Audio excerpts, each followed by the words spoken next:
There are stories that get passed around campfires and group chats, changed a little each time they're told. This is one of those. I heard it from a friend, who heard it from hers. I can't promise you every detail is true, but I can promise you this. Once you hear it, you won't forget it. Jenny had never expected to find a best friend in a hostel 3 states away from home, but Angel changed that within the first week. They were assigned as roommates by chance. 2 names, side by side, on a printed list pinned to a notice board. It felt like fate. Angel was the one who broke the ice. On their very first day, before the mess hall had even started serving proper meals, she offered Jenny half her lunch, just like that. No hesitation. From that moment on, the 2 of them were inseparable. They were both training to be nurses. The hostel sat right at the edge of a wide stretch of crop fields, and on the other side of those fields, close enough to see its lights burning at night, stood the hospital where they did their clinical rounds. Every morning, the 2 of them cut straight through the fields together, half asleep, uniforms crisp, laughing about how they'd never survive the walk back after a night shift. They studied together. They complained about the same professors. They borrowed each other's clothes without asking, and never gave them back on time. Late at night, long after the hostel had gone quiet, they'd lie awake sharing secrets neither of them had told another soul. Angel had a laugh that filled the whole room, and every night, without fail, she left the small lamp on her desk switched on. She said she was afraid of complete darkness. Jenny used to tease her about it, mercilessly. Their room, small and cramped as it was, had become something like home to both of them. Nobody at the hostel knew Angel had a heart condition. She never spoke about it, never let it slow her down. Not once. So when she suddenly collapsed one evening, gasping, clutching her chest, the shock hit everyone hard, especially Jenny. She was the one holding Angel's hand as the other girls scrambled, screaming for help, for a phone, for anyone.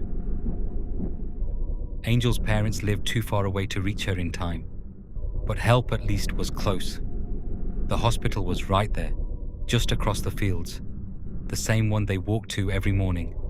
An ambulance had her there within minutes. It wasn't enough. Angel was rushed into the emergency ward, and despite everything the doctors tried, she was pronounced dead a short while later. The same hospital where she'd been training to save lives couldn't save hers. The hostel fell into a heavy, suffocating silence that evening. Girls who barely knew Angel were in tears. The ones who did know her, especially Jenny, were inconsolable. Nobody could quite believe it. Hours earlier, she'd been laughing in the hallway. Because it was a sudden, unexpected death, hospital procedure required Angel's body to remain there, kept in the hospital morgue overnight, pending her parents' arrival and the necessary paperwork. There was nothing anyone at the hostel could do but wait. Later that evening, the hostel matron managed to arrange something for Jenny, a chance to see Angel one last time before the night was over, so she wouldn't have to wait until morning to say goodbye. Jenny made the walk alone. The same field she and Angel crossed together every single morning, uniforms bright, laughing about nothing. She walked it now in silence, in the dark, the hospital lights glowing faintly ahead of her, like something out of a dream she couldn't wake from. The morgue was cold in a way that had nothing to do with temperature. Steel tables, harsh white light. An attendant pulled back a sheet, just enough, and there she was, Angel, still, unmoving, nothing like the girl who'd been teasing her about lamplight just days before. Jenny stayed only a few minutes, long enough to whisper something no one else ever heard, long enough to press her hand once against the edge of the sheet. Then she turned and walked back out, through the same cold corridor, into the night. The walk back across the fields felt endless. Alone this time. No laughter, no footsteps beside her own. Just the hospital shrinking behind her and the dark shape of the hostel waiting ahead, its windows dim, one lamp still glowing in a room she wasn't ready to face. That night, Jenny sat in their room alone, Angel's side untouched, her books still stacked the way she'd left them, her shoes still by the door. The small desk lamp burned in the corner, exactly the way Angel always insisted, as if she might walk back in any moment and ask why it had ever been switched off. She must have drifted off from sheer exhaustion at some point, because the next thing she registered was a tug, someone pulling at the blanket around her leg. She ignored it at first, told herself it was the wind, or her mind, playing cruel tricks after the worst day of her life. Then it happened again. She looked up. Angel was standing beside her bed, pulling at the blanket. Jenny's scream lodged somewhere in her throat and never came out.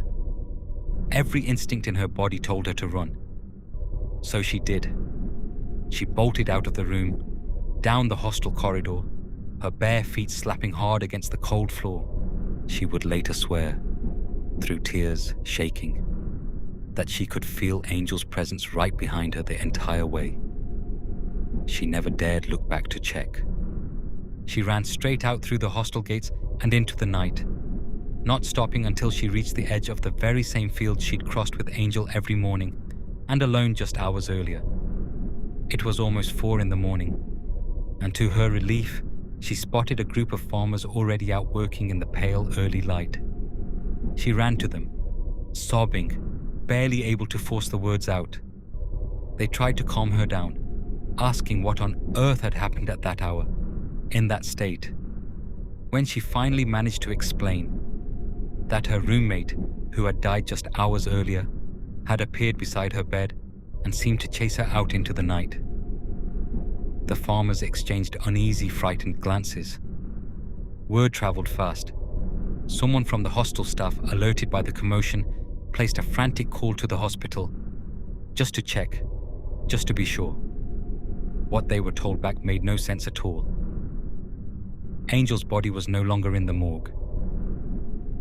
Meanwhile, a couple of farmers rushed back with Jenny toward the hostel to check on things, while the others stayed behind, searching the fields, worried something or someone else might be out there. It didn't take them long to find her. Angel's body was lying in the middle of the field. The very same field she and Jenny used to cross together every morning on their way to the hospital. The same field that separated the hostel from the locked, guarded room she was supposed to be resting in. No one could explain it. The morgue door, when checked later, was found locked exactly as it should have been, from the inside. The attendant swore he never left his post.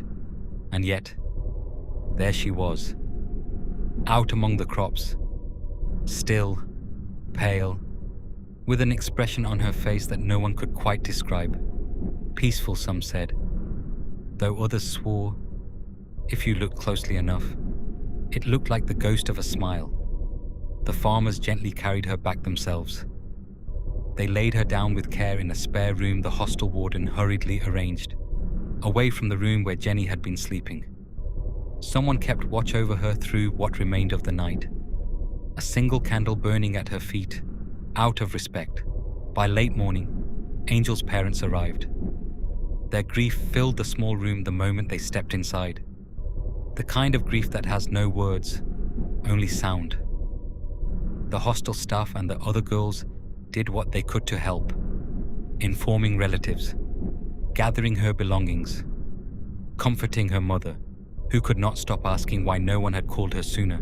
Later that day, the family rushed Angel's body to a nearby cemetery, unwilling to wait after the incident the night before.